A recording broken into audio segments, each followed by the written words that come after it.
வணக்கம். இது பன்லங்காவின் இன்றைய முக்கிய செய்திகள். முதலில் தலைப்புச் செய்திகள். 2025 உயர்தர பரீட்சை பெறுபவர்கள் தொடர்பில் வெளியான அறிவிப்பு. கொழும்பிலிருந்து கதிர்காமம் நோக்கி சென்ற பேருந்து கோர விபத்து, 4 பலி, 40 பேர் காயம். நாளை முதல் எரிபொருள் விநியோகத்தில் ஏற்படவுள்ள மாற்றம். இலங்கையை வந்தடைந்த 2 LP எரிவாயு கப்பல்கள். மத்திய கிழக்கு மோதல்களில் இலங்கை எந்த பக்கமும் சாராது. நாமலின் திருமணத்திற்கான மின் கட்டண விசாரணை உயர்நீதிமன்றம் வழங்கிய உத்தரவு. இலங்கை விமானப்படை வெளியிட்டுள்ள எச்சரிக்கை. அலி லாரிஜானியுடன் கொல்லப்பட்ட மகன் உள்ளிட்ட பலர் எச்சரிக்கையோடு உறுதிப்படுத்தியது ஈரான். இஸ்ரேலை அதிர வைத்த ஈரானின் கிளஸ்டர் பதிலடி. ஹார்முஸ் அருகே உள்ள ஈரானிய தளங்கள் மீது அமெரிக்கா தீவிர தாக்குதல். இனி விரிவான செய்திகள். 2025 உயர்தர பரீட்சை பெறுபவர்கள் தொடர்பில் வெளியான அறிவிப்பு.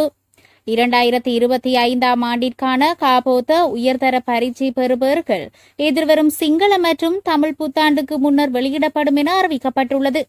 குறித்த அறிவிப்பை பரீட்சைகள் ஆணையாளர் நாயகம் இந்திகா குமாரி லியனகே தெரிவித்துள்ளார். இதன்படி பெறுபவர்களை வெளியிடுவதற்கான தேவையான செயல்முறைகள் தற்போது நிறைவடையும் தருவாயில் உள்ளதாக அவர் தெரிவித்துள்ளார். மேலும் காபோத சாதாரணதர பரீட்சை தாள்கள் தொடர்பான மதிப்பீட்டு பணிகள் ஏற்கனவே தொடங்கிவிட்டதாக ஆணையாளர் நாயகம் குறிப்பிட்டுள்ளார். இதேவேளை சாதாரண பரீட்சைக்கான செய்முறை பரீட்சைகள் ஏப்ரல் மாதத்தின் பிற்பகுதியில் நடத்த திட்டமிடப்பட்டுள்ளது என்றும் அவர் கூறியுள்ளார். அதன்படி செயல்முறை பரீட்சைகள் முடிந்தவுடன் சாதாரண பரீட்சை பெறுபவர்களை வெளியிட நடவடிக்கை எடுக்கப்படும் என்று ஆணையாளர் நாயகம் இந்திகா குமாரி லியனகே தொடர்ந்தும் தெரிவித்துள்ளார். கொழும்பிலிருந்து கதிர்காமம் நோக்கி சென்ற பேருந்து கோர விபத்து, 4 பலி, 40 பேர் காயம். ஹம்மாந்தோட்டை வீரவில பகுதியில் இடம்பெற்ற பேருந்து விபத்தில் 4 பேர் உயிரிழந்ததோடு 40 பேர் காயமடைந்ததாக காவல்துறை தெரிவித்துள்ளது. அம்பாந்தோட்டை கதிர்காமம் பிரதான வீதியில் உள்ள வீரவில த்ரூசேவன பகுதியில் இந்த கோர விபத்து இடம்பெற்றுள்ளது. 2 அரச பேருந்துகள் நேருக்கு நேர் மோதியதில் குறித்த விபத்து இடம்பெற்றுள்ளது. காயமடைந்தவர்களை வைத்தியசாலையில் சேர்ப்பதற்கான நடவடிக்கைகள் தற்போது எடுக்கப்பட்டு வருகின்றன. கொழும்பிலிருந்து கதிர்காமம் நோக்கி சென்று கொண்டிருந்த பேருந்து ஒன்று திஸ்ஸாவிலிருந்து கரப்பட்டியா நோக்கி சென்று கொண்டிருந்த இலங்கை அரச பேருந்துடன் நேருக்கு நேர் மோதியதில் இந்த விபத்து ஏற்பட்டுள்ளது. நாளை முதல் எரிபொருள் விநியோகத்தில் ஏற்படவுள்ள மாற்றம். நாளை முதல் QR குறியீட்டிற்கு இணங்க எரிபொருள் விநியோகிக்கும் போது வாகன இலக்கத்தகட்டின் கடைசி இலக்கத்தின் அடிப்படையில் எரிபொருளை வழங்க நடவடிக்கை எடுக்கப்படும் என இலங்கை பெட்ரோலிய கூட்டுத்தாபனம் அறிவித்துள்ளது. அதன்படி இலக்கத்தகட்டின் கடைசி இலக்கம் இரட்டை எண் அல்லது 0 இருந்தால் இரட்டை எண்களை கொண்ட திகதிகளிலும் ஏனைய இலக்கங்களுக்கு ஒற்றை எண்களை கொண்ட திகதிகளிலும் எரிபொருள் விநியோகிக்கப்படும் என கூட்டுத்தாபனம் தெரிவித்துள்ளது. இதற்கமைய வாகன இலக்கத்தகட்டின் இறுதி இலக்கம் 0, 2, 4, 6 மற்றும் 8 இருந்தால் இரட்டை எண்களை கொண்ட திகதிகளிலும் மற்றும் வாகன இலக்கத்தகட்டின் இறுதி இலக்கம் 1, 3, 5, 7 மற்றும் 9 இருந்தால் ஒற்றை எண்கள் கொண்ட திகதிகளிலும் எரிபொருள் விநியோகிக்கப்படும். மத்திய கிழக்கில் நிலவும் போர் சூழல் காரணமாக எரிபொருள் விநியோக பாதைகள் பாதிக்கப்பட்டுள்ளதால் உள்நாட்டில் எரிபொருளுக்கான கேள்வி அதிகரித்துள்ளது.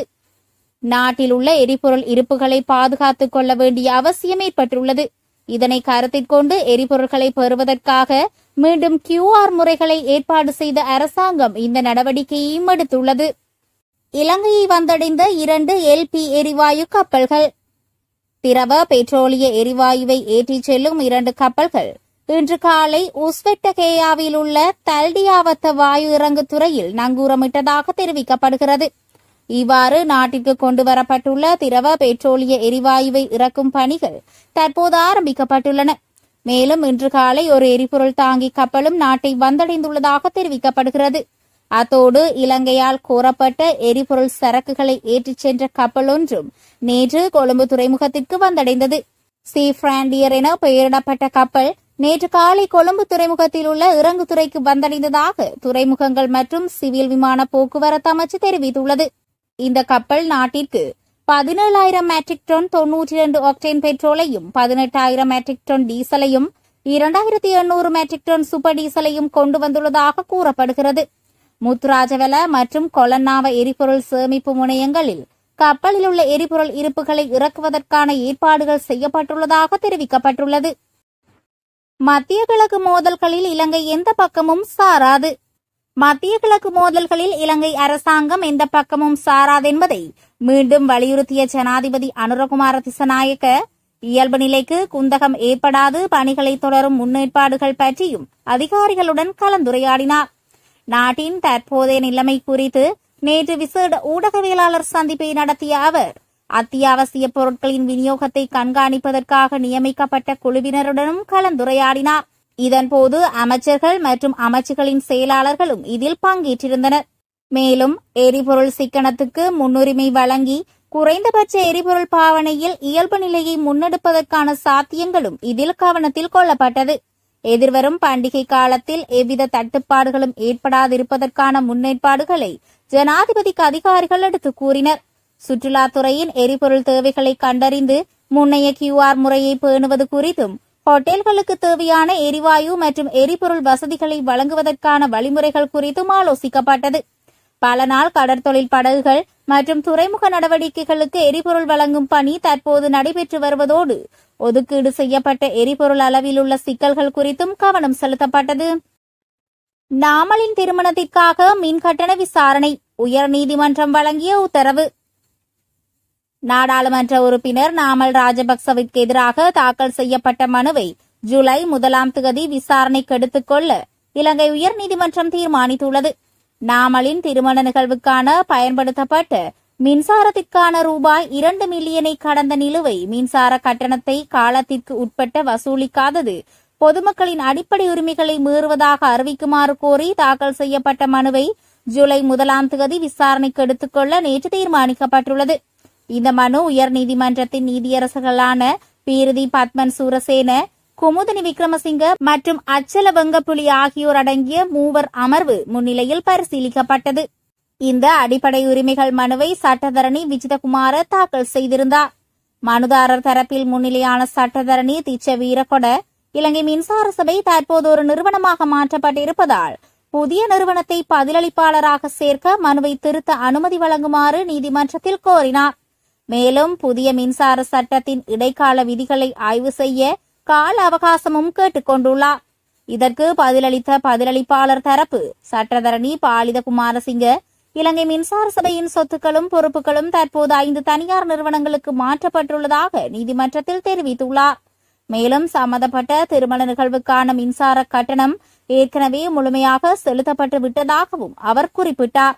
அதற்கு முன்பும் அந்த கட்டணம் செலுத்தப்பட்டதாக நீதிமன்றத்துக்கு அறிவிக்கப்பட்டிருந்தது என்றும் கூறப்பட்டது.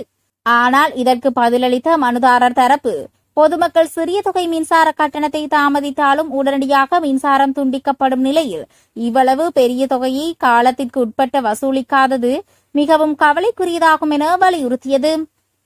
இலங்கை விமானப்படை வெளியிட்டுள்ள எச்சரிக்கை.